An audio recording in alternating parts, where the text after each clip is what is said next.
This podcast is brought to you by Most Valuable Podcasts, leading the league in podcasting entertainment.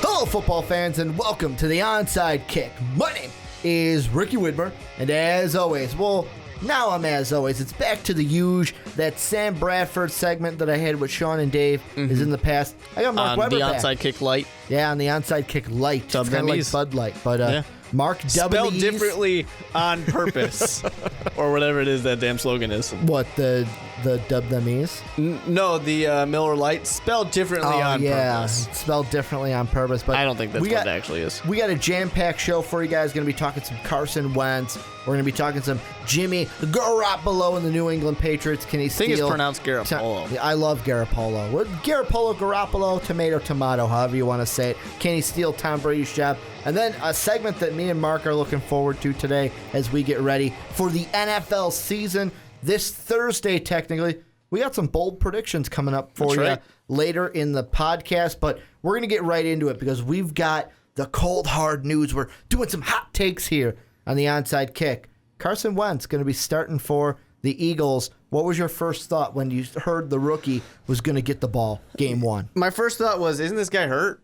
Like, I thought this guy was hurt. I thought he only played like half a whatever I think it was like, service he had in the first preseason game. Like 14 to 24 snaps is like all he saw in the preseason? Yeah. In the first preseason game, he got hurt. Mm-hmm. So didn't even get to, he saw, third stringers out there, and that was it. So very similar to the talent level that he played in college, pretty bottom tier. Now he's just, fuck it, throw him out there. Let's let him, die by fire, trial by fire here. I really think that Carson Wentz is in for a very, very rude awakening. They are effectively they're just setting him up to fail, and they're setting him up to look bad. And my favorite thing out there right now is that NFL.com has been going crazy with their timeline of the Philadelphia Eagles, and it's batshit crazy. It is. You trade a quarterback, you sign a quarterback for big money, you get another quarterback for big money again, you trade everything to draft a quarterback, then you get rid of one quarterback after saying that the other quarterback, I'm trying to be very nonsensical on purpose. Yeah. Because it doesn't make sense when you look at everything on paper and you're like, damn, they have no clue what the fuck they're doing. If they had just said one thing and did it, it would make sense. But like I originally said, when you trade the farm to get a quarterback, number 2 overall, you start that quarterback. You don't let him sit on the bench. Well, and I think the big thing that this move shows is it didn't show that Carson Wentz was the guy for the future. To me, the biggest thing that this move showed was, hey, Chase Daniels, you were always going to be a backup. Mm-hmm. You signed, hey, I'm going to follow Doug Peterson over from Kansas City to Philly. Signed pretty good backup money. That's pretty big backup money. And everyone thought, hey, when they eventually trade Sam Bradford, or when Bradford goes down, he was going to step in. But they did say that Carson Wentz was third string. Yeah, but I mean, this move shows that, hey, Chase, you were always going to be the backup. It was either going to be Sam or Carson that was starting that job. And I mean, the trade that me, Sean, and Dave talked about when the Vikings sent Sam Bradford over to the Vikings, it had to happen. The Eagles had to do that because they needed a pick? Well, it was a desperation. The Vikings were desperate, and like you said, they needed that pick back. With the draft now being in Philly this next year, you couldn't be in front of those home fans without a home pick, no matter where that pick is. Even if the Vikings win the Super Bowl and you're at 32. Well, I'm not saying that's going to happen. I'm just saying even if you got the 32nd plus pick, your team is just bad. You needed to get some youth in there. And after giving that pick up for Carson Wentz, you needed that pick. But to me, this isn't the worst move in the world. Actually, in my mind, I'm on the complete opposite side of all the other kind of NFL experts or NFL pundits, you can say. And the reason being is when you guys had Sam Bradford, I believed you guys were a 4-win team. Now, that was also because Sam Bradford's injury history not the best. You guys were going to be going through some quarterback troubles. I think there's a good chance that unless he gets injured, because you can say that with everybody in the whole league, especially if they're drafted by Dave Oster in fantasy football. But Carson Wentz, there's a good chance that he's going to play all 16 games this season as a starter. I mean, they're not going to go ahead and pull him like week 8 and ruin his confidence when you're expecting this guy to be the future of this team. I'm so confident in this kid that I don't have them winning the playoffs or going anywhere near the playoffs, but it was one of those things where it's like, wow, now with this consistent rookie starter, I can see the Eagles as a 7-win team. No, I can't. Here's the thing. There's a few... I should preface all this by saying when you draft a quarterback that high, you start that quarterback.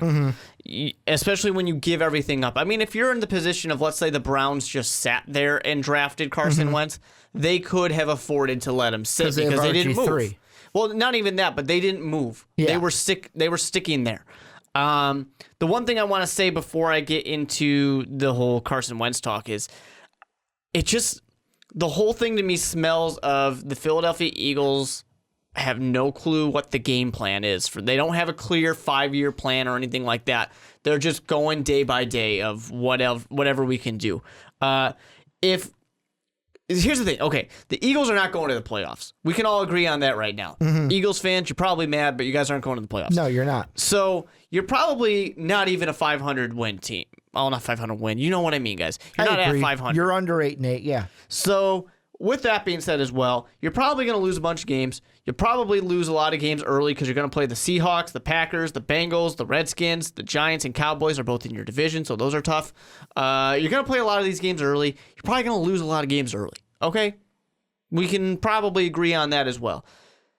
So you weren't going to lose anything by letting Chase Daniels go out there, start 3-4 games, lose probably all of them, and get booed his way to the bench, and then Carson Wentz comes there to save the day.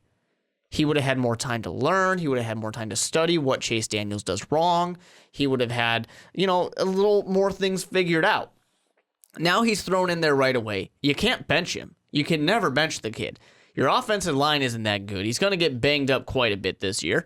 You're putting a lot on his plate for a team that really just isn't very good. And it's a team that's been kind of dysfunctional.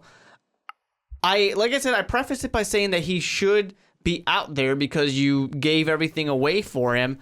I just think that they're kind of putting him in a pretty bad position. See, I'm on the other side, though. I think that you're saying they're putting him in a bad situation because the end result, wins and losses, is going to be sub 500 or really bad. Even if they're 4-12, like I originally predicted.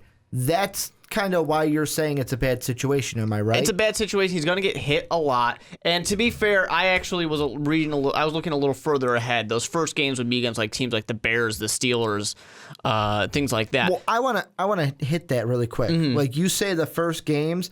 I looked through the schedule, and with Carson Wentz as the starter, you let me know if you disagree with any of these. I probably will. These are my for sure. Fuck it, I'll give them a win. No way they're losing. The Browns. Nope, disagree. The Lions. Toss up, but I'll give them Dallas if Dak Prescott is starting that Week 8 game. I don't know. If Dak Prescott's starting, I'll give the Cowboys a win, the second one, because Romo will be back.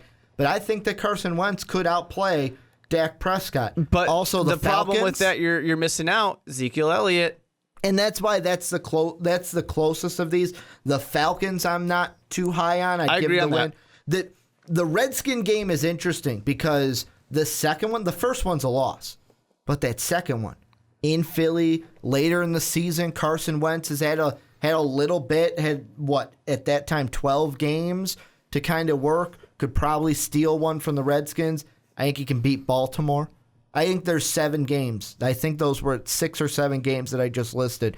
I mean, that's 6. One giant game they'll steal. So maybe the home game they can steal. That's where I'm finding those 7 games. I still had them 4-5.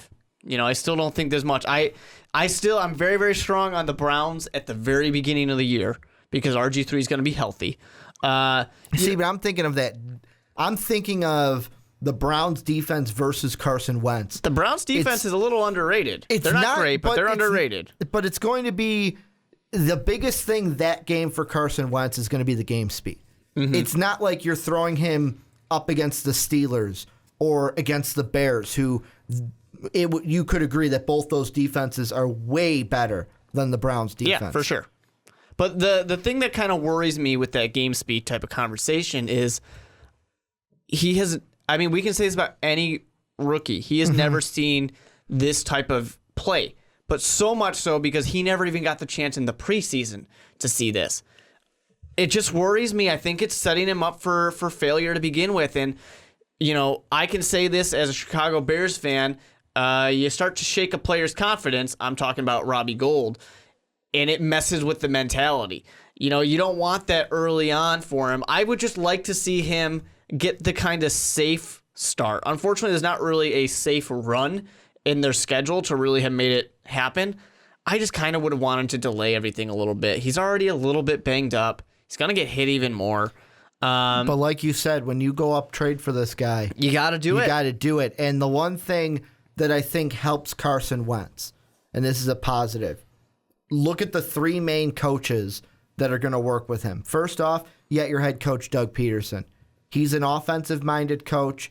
Back when he was with Andy Reid in Philadelphia 2011-2012, he was the quarterback's coach before following him to KC to be the offensive coordinator. But those weren't that great of years for Andy Reid. But it's still a coach that knows how to work with quarterbacks. You look at their offensive coordinator. I'm going to mess up this last name, so Eagle fans, either correct me down below or bear with me. You got Frank Reich, he's a guy who, when he was with the Chargers 2013, quarterback coach, offensive coordinator now, and then they have their quarterback coach, John DeFilippo, who is he's a quarterback coach, ex-offensive coordinator for the Browns.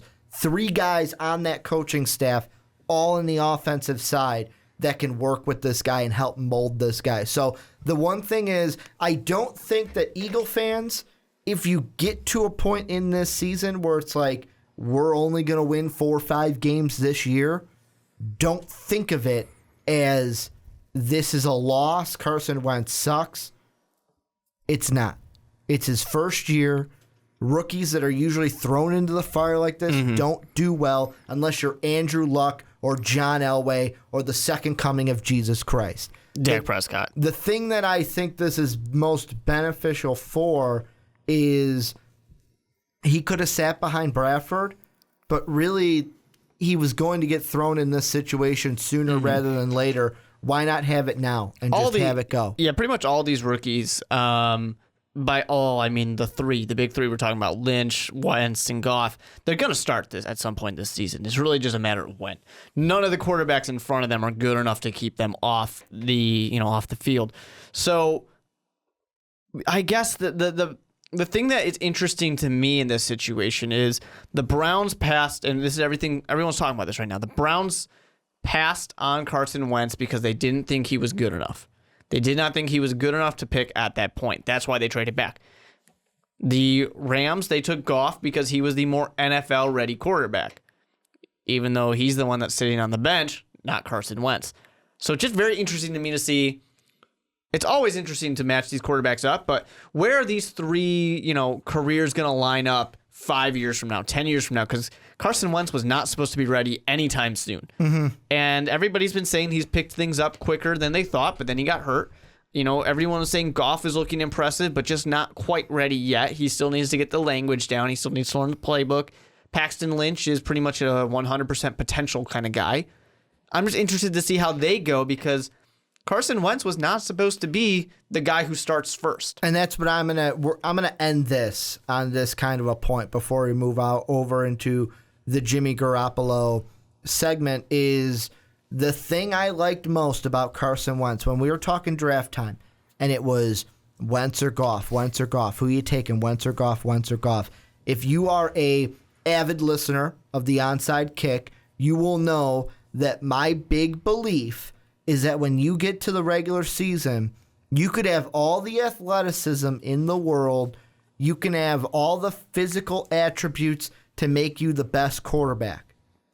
But when it comes down to it, regular season and playoffs, it is all about what you have above the shoulders. It's all about what you have above the shoulders. I'll look to last year's Super Bowl as an example of that. Now, I'm not calling Cam Newton anything lower than what he is. He's a great quarterback. But when you look at the two guys, yeah, did Peyton Manning have the best year? No. Did that defense for him step up? Yes. But which of those two would you say played better above the shoulders? Peyton Manning all day. And that's out of... I mean, I don't disagree with you. I just think that crediting the quarterbacks in that Super Bowl is missing the point. I'm not saying like Peyton Manning played above and beyond and fucking MVP'd at that game. I'm just saying above the shoulders, basically talking about their brains, how well they thought on the field, made decisions.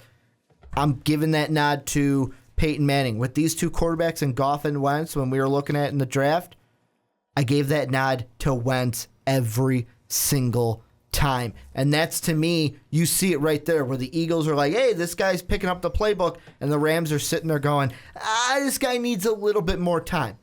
Now with Goff, you could be sitting there going, well, as long as he gets it, he gets it. But I think, to me, that's what's going to be the biggest thing when their careers are all said and done, is Wentz had a little bit more above the shoulders. Before we move on, is there anything that you want to add? I'll give you kind of time to retort what I just said. Yeah, I think that it's way too early to make a call like that. I don't think we could do that. Well, that's all speculation. Yeah, exactly. So when it comes to these guys, I don't think we're going to ever see anything out of Paxton Lynch, really. I still have stood by this all the time. I think that Carson Wentz and not Paxton Lynch, but Jared Goff are both just going to be average quarterbacks. Nothing special ever. This just was not a good year for quarterbacks, and I don't understand why two teams felt the need to trade up. And I think we're going to start to see that when Carson Wentz, not going to be anything special this year. When Jared Goff gets out there, he's not going to be anything special. At least the Broncos, got Paxton Lynch a little earlier. Unfortunately, that's a mistake too. I don't think Paxton Lynch is anything worthwhile. So, hey, you know what? Maybe Dak Prescott's the winning quarterback out of this whole bunch. Who knows? But yeah, it's not any of these guys. Well, this is where I want you guys down below to let us know what you guys are thinking. Is Carson Wentz going to be anything this year? Should he be starting week 1, or should they be going, they being the Eagles, going with Chase Daniels?